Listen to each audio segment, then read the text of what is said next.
नमस्कार दोस्तों, पेट पूजा रेसिपीज़ में मैं पूजा एक बार फिर से आपका हार्दिक स्वागत करती हूँ। और इस वीडियो में मैं आपके साथ शेयर कर रही हूँ मार्केट जैसी पनीर मेयो फ्रैंकी की रेसिपी। और साथ ही मैं सारे टिप्स और ट्रिक्स भी शेयर करूंगी जिससे कि आपका जो रोल है वो एकदम सॉफ्ट और टेस्टी बने। तो चलिए शुरू करते हैं। इसके लिए सबसे पहले एक बोल में 1 कप मैदा ले लें और उसके बाद इसमें मैं डाल रही हूँ आधा कप मल्टीग्रेन आटा। आप चाहें तो नॉर्मल आटा ले सकते हैं। और उसके बाद इसमें नमक डाल लेते हैं स्वादानुसार। इसी के साथ मोइन के लिए हम इसमें डालेंगे 2 बड़े चम्मच तेल। तो कुकिंग ऑयल यहाँ डाल लेते हैं, इससे हमारी फ्रैंकी बहुत ही सॉफ्ट बनेगी। और इसी के साथ इसमें बेकिंग पाउडर डालेंगे इसको और एक्स्ट्रा सॉफ्ट बनाने के लिए। तो बिल्कुल 1 चुटकी, ये देखिए बिल्कुल इतना सा बेकिंग पाउडर हमें लेके इसमें डाल देना है। और इसके बाद इन सारी सामग्री को हाथ से इस तरह से मिला के एक बार अच्छे से हम मिक्स कर लेंगे। और अब इस आटे को गूंदने के लिए यहाँ 1 कप मैंने गुनगुना दूध लिया है और दूध को थोड़ा थोड़ा करके डालेंगे। और बिल्कुल जैसे हम रोटी का आटा गूंदते हैं वैसे ही इस फ्रैंकी रोल के कवर का आटा हम गूंद के तैयार कर लेंगे। इसको दूध से गूंदने से क्या होता है कि ये बहुत ही सॉफ्ट और टेस्टी बन के तैयार होता है। तो दूध को थोड़ा थोड़ा सा करके हम आटा गूंद लेंगे। तो ये देखिए यहाँ इस तरह से हमें आटा गूंद के रेडी कर लेना है। और इसे गूंदने में हमारा 3/4 कप दूध लगा है, ये 1/4 कप दूध बच गया है। तो इसको हम रख देते हैं और अब इस आटे के ऊपर हम हल्का सा तेल का हाथ फेर देंगे जिससे कि आटा हमारा सूखे नहीं। और इसको ढक के कम से कम आधे घंटे के लिए हम रेस्ट करने के लिए छोड़ देंगे। तब तक हम स्टफिंग बना लेते हैं। तो इसके लिए आधा कप दही एक बोल में ले लें। अब इसमें नमक डाल लेते हैं स्वादानुसार। इसी के साथ हम डालेंगे आधा चम्मच लाल मिर्च का पाउडर। और अब डाल लेते हैं 1/4 चम्मच हल्दी पाउडर। इसी के साथ इसमें जाएगा 1 बड़ा चम्मच पिसा हुआ धनिया पाउडर और 1 बड़ा चम्मच बेसन। बेसन से दही में बहुत अच्छी बाइंडिंग आती है और टेस्ट भी बढ़िया आता है। आधा चम्मच चाट मसाला डाल लेते हैं। इसी के साथ डालेंगे 1/4 चम्मच कसूरी मेथी और आधा चम्मच पुदीने का पाउडर। इनसे बहुत अच्छी खुशबू आती है। अब डाल लेते हैं 1 पाउच मैगी मसाला है मैजिक। आप चाहें तो इसमें तंदूरी मसाला डाल लीजिए या किचन किंग पाउडर डाल दीजिए। और अगर कुछ भी नहीं है तो गरम मसाला पाउडर डाल दीजिए इसकी जगह पे।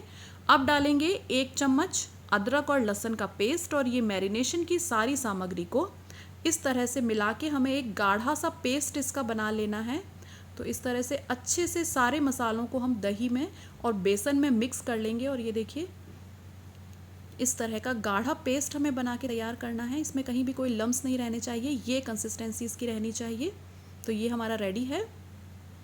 अब हम इसमें पनीर डाल लेते हैं इस तरह से छोटे छोटे क्यूब्स में काट के, जिससे कि जब हम फ्रैंकी रोल का बाइट लेंगे तो हमें खाने में आसानी हो। तो ये सारे पनीर के क्यूब्स हम इसमें डाल देते हैं। ये 150 ग्राम पनीर है और इसको हाथ से इस तरह से मैरिनेशन में मिक्स कर लेते हैं। पनीर के हर क्यूब पे अच्छे से मैरिनेशन लगा दें। और आप ये चम्मच से ना करें क्योंकि पनीर बहुत सॉफ्ट है तो वो टूट सकता है। अब इस मैरिनेटेड पनीर को हम ढक के कम से कम 20 मिनट के लिए फ्रिज में रख देंगे।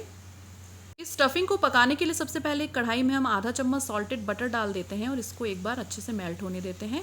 और इसी के साथ हम डालेंगे आधा चम्मच इसमें कुकिंग ऑयल, जिससे क्या होगा मक्खन हमारा जलेगा नहीं। क्योंकि सॉल्टेड बटर को गर्म करते हैं तो बिल्कुल काला सा जल जाता है वो, आप उसमें ऑयल डाल देंगे तो वो जलेगा नहीं। ये देखिए बढ़िया बटर गर्म हो गया है। तो एक बड़े प्याज को इस तरह से पतला पतला लंबा काट के उसके लच्छे आप खोल लें और उसको इस बटर के अंदर डाल के अच्छे से सौटे कर लें। इस प्याज को हमें ब्राउन नहीं करना है, बस 1 मिनट आप कढ़ाई में इस तरह से इसे चलाएंगे फिराएंगे पलटे से तो ये हल्के से सॉफ्ट हो जाएंगे। तब इसमें हम एक शिमला मिर्च को इस तरह से पतला पतला गोल काट के डाल देंगे और उसको भी एक बार हिला के प्याज में अच्छे से मिक्स कर लेते हैं और थोड़ी देर के लिए इसे पका लेंगे। जब ये शिमला मिर्च हल्की सी सॉफ्ट हो जाएगी तब जो पनीर हमने मैरिनेशन के लिए फ्रिज में रखा था उसको निकाल के ले आएंगे। और मैरिनेशन के दही और मसाले के साथ ही सारा पनीर हम इस कढ़ाई में ट्रांसफ़र कर लेंगे।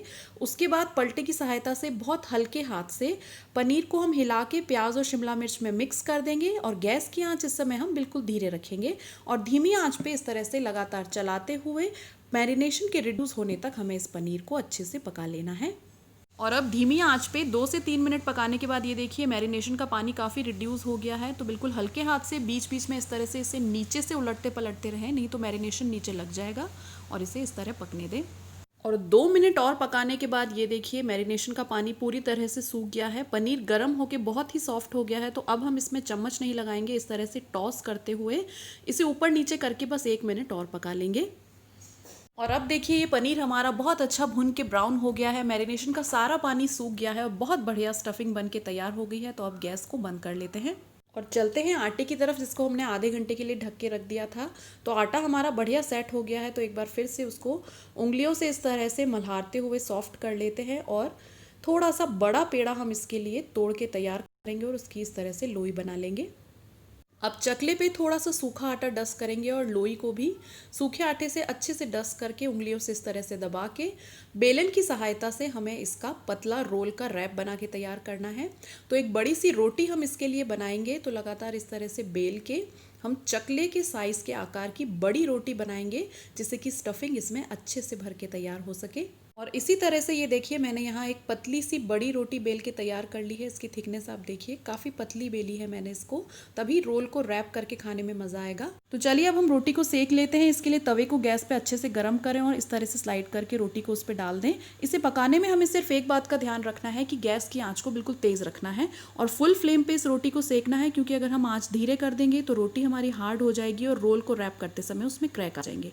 तो बिल्कुल तेज़ आँच पे इसे पकाएं और तेज़ आंच पे इस तरह से पकाते हुए इसमें बबल दिखने लगेंगे तो आप रोटी को पलट लीजिए और दूसरी तरफ से भी बिल्कुल हल्की सुनहरी चित्तियाँ आने तक इसे सेकना है। इस रोटी को ज़्यादा नहीं सेकना है, बस इस तरह की लाइट गोल्डन चित्तियाँ आते ही गैस को बंद कर दें और रोटी को उतार के हम चकले पे रख लेते हैं। अब रैप को असेंबल करने के लिए एक बोल में एक अंडा इस तरह से हम तोड़ लेंगे और इसमें हम डालेंगे थोड़ा सा नमक और 1/4 चम्मच काली मिर्ची पाउडर और इन दोनों को अच्छे से फेंट के अंडे को बढ़िया फ्लफ़ी बना लेंगे हम। तो एक बार बढ़िया से एग को बीट कर लेते हैं।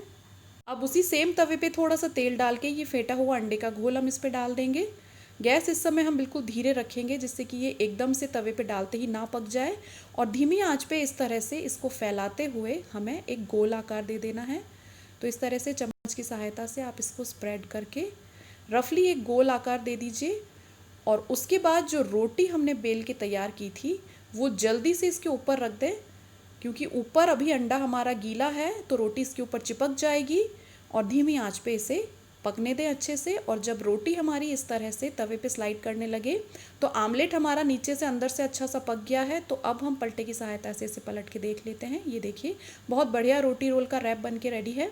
तो इसे अब हम नीचे उतार के इस पर सबसे पहले लगा लेंगे टमेटो केचप 2 बड़े चम्मच और इसको अच्छे से फैला के हमें पूरी रोल के रैप पे स्प्रेड कर लेना है। तो चम्मच के पीछे वाले हिस्से की सहायता से इसे फैला लें। अब इस रैप को हम टिश्यू पेपर के ऊपर इस तरह से रख लेते हैं कि रोटी का आधा हिस्सा टिश्यू पेपर के ऊपर आ जाए और उसके बाद ये जो पनीर की मैरिनेटेड स्टफिंग हमने पका के रेडी की थी उसको रोटी के बीचों बीच इस तरह से लंबाई में हम रख देंगे। तो अच्छे से स्टफिंग लगाएं और फिर इस पे आधे नींबू का रस निचोड़ दें। अब मैं इसमें एगलेस चीज़ फ्लेवर वाली मेयोनी डाल रही हूँ। अगर आपको मेयोनी पसंद नहीं है तो आप इसमें वो जो हरी वाली धनिए पुदीने की चटनी होती है वो इस तरह से लंबाई में डाल सकते हैं। और मेयोनी डालने के बाद प्याज के छोटी छोटी गोल रिंग्स को इस तरह से खोल के इस पे लगा देंगे। तो अच्छे से प्याज लगाएं और उसके बाद 1 चुटकी चाट मसाला इस पे डाल दें। तो बस स्टफिंग सारी डल गई है। तो रैप को नीचे से इस तरह से फोल्ड करें, उसके बाद दोनों कोनों को इस तरह से ऊपर की तरफ उठाते हुए टाइटली पैक करके बंद कर दें और टिश्यू पेपर से इस तरह से बंद कर दें। रोल आपका रेडी है। तो इसी तरह से दूसरा रोल भी हम बना के तैयार कर लेते हैं। अंडे के घोल को इस तरह से तवे पे फैला के और कच्चा पक्का सा पका लेंगे। ऊपर से जब तक ये लिक्विड रहेगा तो रोटी इसके ऊपर इस तरह से चिपका देंगे और आमलेट के पूरी तरह से पकने के बाद इसे पलट के और तवे से निकाल लेंगे। और बिल्कुल वैसे ही सारी स्टफिंग डाल के दूसरा रोल भी मैंने तैयार करके प्लेट में लगा लिया है। अब इसे आप अपनी पसंद की कोई भी डिप के साथ सर्व कर सकते हैं, जो कि खाने में बहुत ही अच्छा लगता है। तो आप भी चटपटी मेयो रोल की रेसिपी ट्राई करें और वीडियो पसंद आए तो लाइक का थम्स अप जरूर दबाएं। वीडियो को शेयर करें, चैनल को सब्सक्राइब करें और साथ ही अच्छा खाना इसी तरह बनाते रहें।